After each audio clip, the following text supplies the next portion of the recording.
Ang kapanganakan ni Samson. 13 kabanata.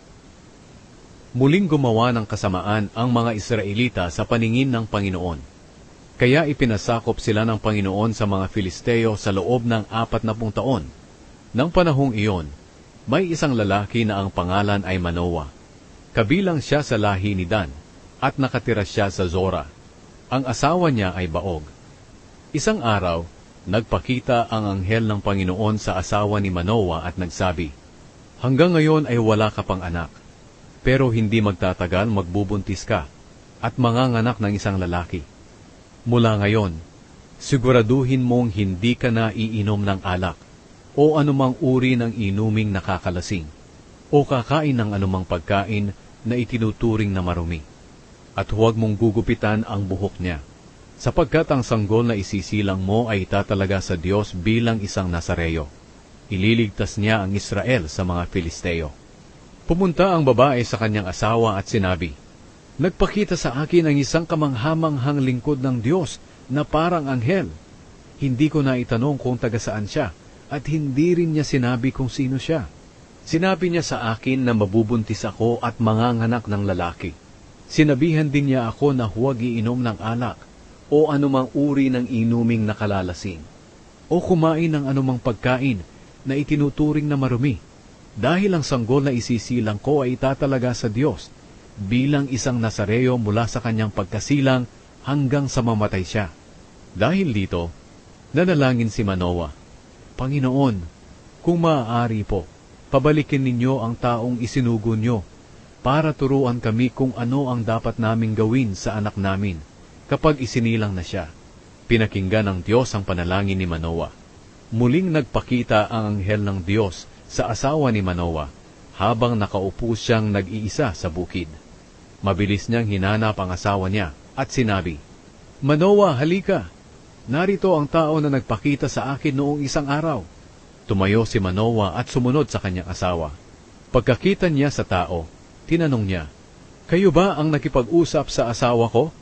Sumagot siya, "Oo." Nagtanong si Manoah sa kanya, "Kung matutupad ang sinabi niyo, ano po ba ang mga dapat sundin ng batang ito patungkol sa kanyang pamumuhay at sa kanyang gawain?" Sumagot ang anghel, "Kailangang sundin ng asawa mo ang lahat ng sinabi ko sa kanya. Hindi siya kakain ng anumang mula sa ubas. Hindi rin siya iinom ng katas ng ubas o anumang uri ng inuming nakakalasing o kakain ng anumang pagkain na itinuturing na marumi. Kailangang sundin niya ang lahat ng sinabi ko sa kanya." Sinabi ni Manoah sa anghel, "Huwag po muna kayong umalis, dahil magkakatay kami ng batang kambing para sa inyo." Sumagot ang anghel, "Kahit hindi ako umalis, hindi ko kakainin ang pagkaing inihanda mo. Mabuti pa kung maghahanda ka ng handog na sinusunog para sa Panginoon." Hindi alam ni Manoah na anghel pala iyon ng Panginoon. Nagtanong si Manoah, "Ano po ang pangalan niyo? Para mapasalamatan po namin kayo sa oras na matupad ang sinabi niyo." Sumagot ang anghel, "Bakit gusto mong malaman ang pangalan ko? Mahirap itong maintindihan."